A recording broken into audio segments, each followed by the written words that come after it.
Sabe, existe uma coisa, uma atração quase, magnética, né? Pela ideia de conhecimento secreto.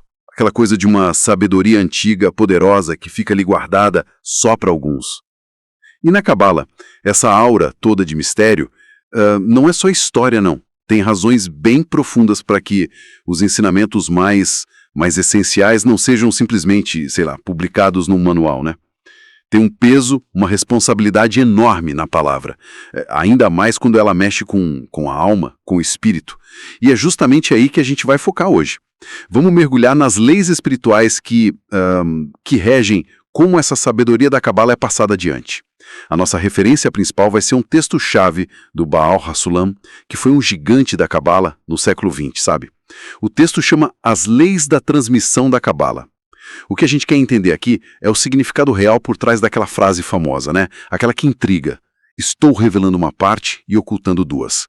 Por que esconder? Não seria melhor para todo mundo se tudo fosse aberto? Como isso funciona na real? E, mais importante, o que essa dinâmica toda revela sobre a própria sabedoria e sobre a linha de transmissão autêntica, a mesora?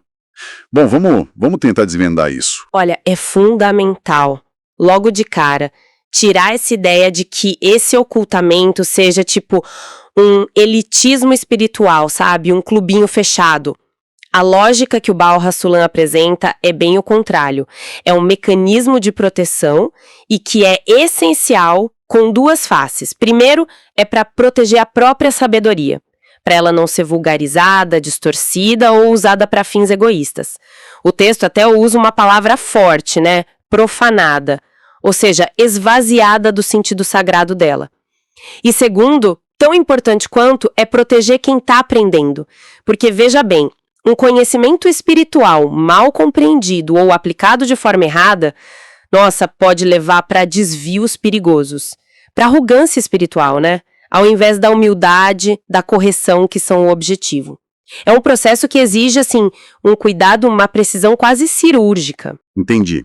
Então vamos para essa primeira camada do processo, a primeira lei de ocultamento que o Baal HaSulam descreve, a do desnecessário. A regra é bem clara. Um sábio de verdade só passa aquilo que é estritamente essencial para o desenvolvimento espiritual da pessoa que está ali na frente dele, naquele momento específico. Nenhuma palavra a mais, né? Ele até lembra aquele provérbio antigo que valoriza economizar a palavra. Uma palavra é uma rocha, o silêncio o é duplamente. Isso meio que bate de frente com a nossa cultura de hoje, né? Que às vezes é tão verborrágica. Falar muito pode parecer sinal de inteligência, mesmo que as palavras sejam só enfeite, né? E não um tijolo para construir algo sólido. É fascinante aqui, e o Baal HaSulam é bem direto nisso. A crítica dele é a atitude do "e daí?" ou "e o que tem?"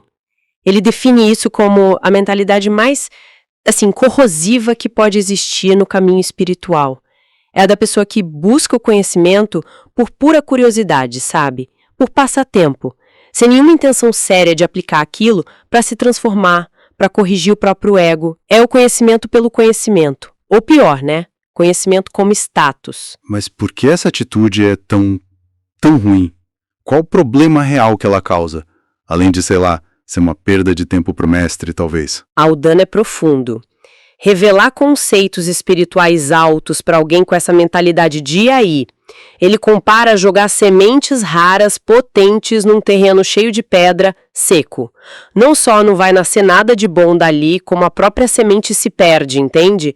Pior ainda, a pessoa pode pegar uns fragmentos desse conhecimento e usar de forma distorcida, para justificar os próprios erros ou até para manipular os outros, criando mais confusão, mais escuridão. Por isso que a seriedade de propósito, sabe, aquele desejo autêntico, forte pela correção espiritual, isso funciona como o primeiro portal. E é indispensável. É um filtro natural, baseado na intenção mesmo. Sem essa disposição interna, a porta para a sabedoria mais profunda simplesmente não abre. Mesmo que a pessoa leia todos os livros. Isso faz a gente pensar em como a gente consome informação hoje, né? Muitas vezes a gente acumula um monte de dado sem ter um propósito claro de aplicar, de transformar. Essa primeira lei já dá o que pensar sobre a nossa relação com o conhecimento em geral. Sem dúvida. A Cabala, nesse ponto, ela nos confronta com essa questão da responsabilidade. A responsabilidade que está ligada ao ato de aprender e, claro, de ensinar ou compartilhar qualquer coisa. Seguindo, então. A segunda forma de ocultamento parece ainda mais intransponível, né? A do impossível. A lei aqui é a da possibilidade da linguagem mesmo. O Baal HaSulam afirma que existem realidades, conceitos espirituais tão radicalmente diferentes da nossa experiência do dia a dia, sabe? Tão fora do nosso quadro de referência sensorial que é literalmente impossível descrever eles direito usando a linguagem humana comum, sem causar distorções gigantescas. Exato. Vamos pensar um pouco. A nossa linguagem, ela evoluiu para descrever o mundo que a gente percebe com os 5 sentidos, né? O mundo limitado pelo espaço, pelo tempo, pela matéria. Como é que a gente vai usar essas mesmas ferramentas, substantivos, verbos, adjetivos, que nasceram dessa experiência limitada para falar com precisão de estados de ser, de níveis de consciência ou de forças espirituais que operam fora disso tudo? Qualquer tentativa de descrever diretamente, segundo essa visão cabalística, ia acabar caindo em antropomorfismos grosseiros, sabe? Materializar o que é puramente espiritual. E isso leva a erros graves, até a idolatria. Mas então, como é que algum conhecimento sobre essas coisas conseguiu ser transmitido, se é impossível falar delas? Como apareceram textos como o Zohar, por exemplo? É aí que entra um conceito fundamental, a tal da permissão do céu. O Baal HaSulam explica que, em momentos bem específicos da história, algumas almas de um calibre espiritual assim, extraordinário, recebem uma capacidade única, uma iluminação especial. Ele até compara uma luz circundante. Em hebraico é Or Makif. Essas almas funcionam quase como uns tradutores cósmicos, sabe? Capazes de vestir essas ideias espirituais abstratas, transcendentes, em sistemas de símbolos, em alegorias, narrativas, metáforas, mas de forma precisa. Elas não descrevem o espiritual de forma direta, mas criam uma espécie de roupagem, uma estrutura de linguagem e conceito que permite que a essência dessa luz espiritual seja percebida indiretamente, de forma segura, sem distorção. Mas só por quem se dedica a decifrar essa linguagem simbólica. É como tentar descrever, sei lá, a eletricidade. A gente não vê, mas descreve os efeitos, cria modelos para entender. E o texto aponta especificamente para 2 figuras centrais que receberam essa capacidade, e as obras delas se tornaram os pilares dessa transmissão segura. O primeiro é o Hashabi, né, o rabino Shimon Bar Yochai, que é tradicionalmente visto como o autor do livro do Zohar, a obra principal da Cabala, escrita em aramaico, cheia de segredos místicos ali nos comentários da Torá. E o segundo é o Ari, o rabino Isaac Luria, que viveu lá em Safed no século XVI. Ele é visto como o grande decifrador do Zohar, aquele que conseguiu organizar, sistematizar os ensinamentos profundos do Zohar num método coeso prático para o trabalho espiritual. É a Cabala Luriânica. Quase todo estudo sério de Cabala hoje se baseia no método dele. Ashbi. Aí vem os escritos do Ari e depois os comentários do Baal HaSulam, que decodificou o Ari para nossa época. A implicação prática disso é enorme, é direta. Para quem está buscando um estudo autêntico, seguro da Cabalá, não adianta sair lendo qualquer livro que tenha Cabalá na capa, sabe?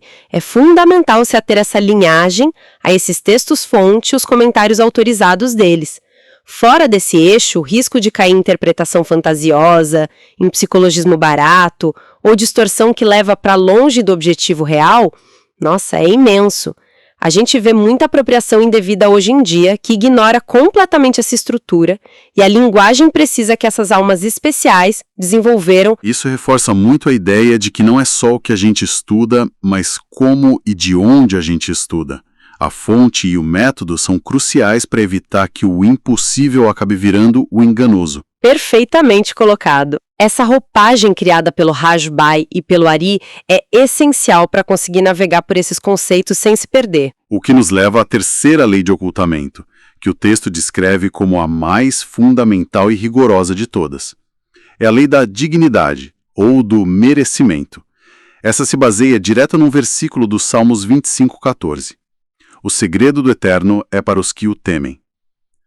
A essência aqui é que a sabedoria mais íntima, o núcleo espiritual do conhecimento, só pode ser de fato assimilado, percebido na sua luz interior, por quem desenvolveu uma qualidade interna específica, uma intenção pura. E aqui, de novo, a gente precisa entender bem o termo-chave, temor. No contexto cabalista, Yirat Hashem está longe de ser medo de castigo, sabe? Como no senso comum. Se refere a um estado de tamor vó, de profunda reverência, de assombro diante da grandeza do Criador e da santidade da sabedoria. E mais especificamente, é o receio constante, ativo, de usar essa sabedoria para fins egoístas, seja para ganhar honra, poder, controle sobre os outros, ou mesmo para satisfação intelectual própria. Ao invés de usar só para o propósito para que ela foi dada, a correção da nossa própria natureza egoísta, a conexão com a força altruísta da criação e o serviço ao próximo. Então, não é um medo que paralisa, mas uma espécie de respeito ativo. Uma vigilância sobre as próprias intenções. Exatamente. É uma sensibilidade bem aguçada para não profanar o sagrado com motivação impura. Isso levanta uma questão crucial e muito pessoal para qualquer estudante. Qual é a minha real intenção ao buscar esse conhecimento? É para me engrandecer ou para me anular diante da grandeza do Criador e servir a um propósito maior? E o Baal Hassulam é bem direto quando diz que a violação dessa terceira lei é a raiz de toda a corrupção e distorção que, historicamente, mancharam o nome da Kabbalah. É daqui que surgem os desvios perigosos da chamada Kabbalah prática, que ele condena com força. Aquelas tentativas de usar nomes divinos, anjos, rituais, para ter resultado no mundo físico, fazer amuleto para dar sorte, fazer exorcismo, buscar riqueza, saúde e poder pessoal. Na prática, tentar colocar as forças espirituais superiores a serviço do desejo egoísta de receber só para si mesmo.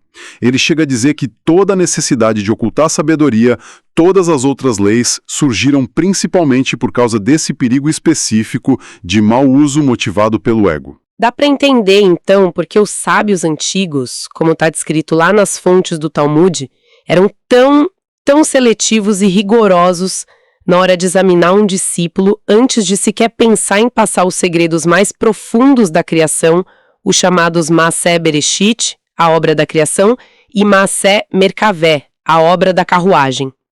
Não era um teste de QI, sabe? Eles queriam avaliar a qualidade do vaso do estudante, ou seja, a capacidade e a pureza interior dele, a natureza espiritual. Será que essa pessoa já estava suficientemente purificada das intenções egoístas? A motivação era de verdade altruísta, voltada para doar, para conexão espiritual, ou tinha segunda intenção ali? Sem essa clareza, essa pureza de intenção, o conhecimento podia ser desastroso para a pessoa e para o mundo. Mas essa avaliação rigorosa, como daria para aplicar isso hoje? No mundo onde o acesso à informação é tão amplo, descentralizado, parece um ideal quase impossível na prática. É um desafio imenso, né? Na prática, hoje, essa avaliação muitas vezes acaba caindo nas costas do próprio estudante. Os textos estão disponíveis como nunca antes, especialmente os do Baal Hassulam. O ocultamento do segredo, então, ele opera de um jeito mais sutil. A própria natureza da sabedoria se protege. Quem chega perto sem a preparação interior devida, sem o tal temor reverente, pode até ler as palavras, mas não pega a essência, a luz espiritual que está ali dentro. O conhecimento continua velado não por uma barreira de fora, mas pela própria condição interna de quem lê. Isso leva a gente a uma pergunta de ficar no ar o tempo todo. Se essas leis são tão estritas, como o próprio Baal Hassulam justifica ter escrito tanto? As obras dele são monumentais, né? Comentário Sulam sobre o Zohar, o estudo das 10 Sefirotes, o Talmud Esser Sepirot, parecem revelar uma quantidade enorme de detalhes sobre a estrutura dos mundos espirituais, o método de correção. Como ele concilia essa aparente abertura toda com o princípio de revelar uma parte e ocultar duas? Será que ele estava quebrando as próprias regras que ele descreve? O Hassulam argumenta que há uma parte que um cabalista autêntico, como ele, tem a permissão e até a obrigação de revelar na sua geração se refere especificamente à violação da primeira lei, a do desnecessário, mas de um jeito invertido. Ele explica que a condição espiritual da época dele, ali no início do século XX, e que ele via que ia se estender até os nossos dias, era de uma escuridão espiritual, uma confusão, um sofrimento tão intenso que aquilo que em gerações passadas era considerado desnecessário revelar certos detalhes sobre o método prático da correção, sobre como funcionam os mecanismos espirituais, a estrutura interna do desejo humano, se tornou, na geração dele, absolutamente necessário. Essa revelação virou a única tábua de salvação, entende? A ferramenta mínima, indispensável para que as almas pudessem sequer começar a despertar para a necessidade de se corrigir e encontrar um caminho claro no meio da confusão toda. Essa é a uma parte que ele se sentiu na obrigação de revelar. Entendi. Então, a necessidade mudou com o tempo, com a condição da geração. Faz sentido. Mas e as outras duas partes que continuam ocultas, mesmo nos textos dele que são tão detalhados? Como ele garante que o impossível e o segredo do eterno continuam guardados? Ele explica que essas duas partes se ocultam quase que por uma propriedade delas mesmas, mesmo com os livros abertos para quem quiser ler. Primeiro, o impossível. Aquilo que a linguagem humana não dá conta de expressar diretamente. Continua velado. Sim, ele escreve sobre Sefirote, Partsufim, mundos superiores, mas ele faz isso usando uma linguagem extremamente precisa, rigorosa, quase como uma matemática espiritual, sabe? Essa linguagem técnica, simbólica, funciona como um véu poderoso. Ela exige um estudo profundo, metódico, geralmente com a ajuda de um professor que já fez aquele caminho, e um esforço intelectual e espiritual imenso do estudante para começar a decifrar aquilo e vivenciar. Não é algo que você absorve passivamente. A própria dificuldade da linguagem protege o conteúdo. E a terceira parte oculta, o segredo do eterno. Essa se oculta pela lei da dignidade, como a gente já falou. Alguém pode ler todos os volumes do Talmud Esser Sefirot, decorar todos os diagramas, os nomes, mas se essa pessoa não está engajada num trabalho interior sério para desenvolver o tal temor reverente, a intenção de doar, de amar ao próximo, ela não vai conseguir perceber a luz espiritual, a sabedoria viva, transformadora, que está codificada naquelas palavras e conceitos. Para essa pessoa, o texto vai continuar sendo como uma casca seca. Um conhecimento intelectual, interessante talvez, mas sem o poder de corrigir a alma. O verdadeiro segredo continua inviolável, protegido pela falta de afinidade de forma entre quem lê e a luz. Portanto, a obra imensa do Baal HaSulam não é uma contradição de jeito nenhum. É um ato de tremenda responsabilidade, de equilíbrio. Ele oferece para nossa geração as ferramentas que se tornaram criticamente necessárias para a sobrevivência e correção espiritual. Mas ele faz isso de um jeito que a santidade e a profundidade da sabedoria continuam protegidas. Protegidas contra a banalização, a distorção intelectual e a profanação por quem não está interiormente preparado ou tem intenção impura. É uma revelação calibrada para a necessidade, mas que preserva um mistério essencial. Bom, resumindo então a nossa conversa. Fica claro que a transmissão da Kabbalah autêntica não é sobre um clube secreto por capricho. É um processo orgânico guiado por uma sabedoria e uma responsabilidade muito profundas. As leis da necessidade, da possibilidade e da dignidade, ou do merecimento, pela intenção, funcionam como filtros naturais e necessários. A grande lição aqui, talvez, não seja só sobre a Kabbalah, né? Mas sobre a própria natureza do conhecimento profundo. O acesso de verdade não depende só de ter a informação, mas da nossa capacidade interior e do nosso propósito ao buscar essa informação. Não é sobre guardar segredos, mas sobre a prontidão de quem busca e os limites da nossa própria percepção e linguagem. Exatamente. É uma dança delicada entre estender a mão para guiar quem está buscando genuinamente a correção e, ao mesmo tempo, proteger a integridade da sabedoria e resguardar aqueles que poderiam se prejudicar ou prejudicar outros com conhecimento mal digerido. A sabedoria está aí, especialmente hoje nos textos deixados por esses mestres, mas a essência vital dela, a luz que transforma, só se entrega para quem se aproxima com o vaso preparado, com humildade, reverência e um desejo sincero de transcender o ego em prol de uma conexão maior.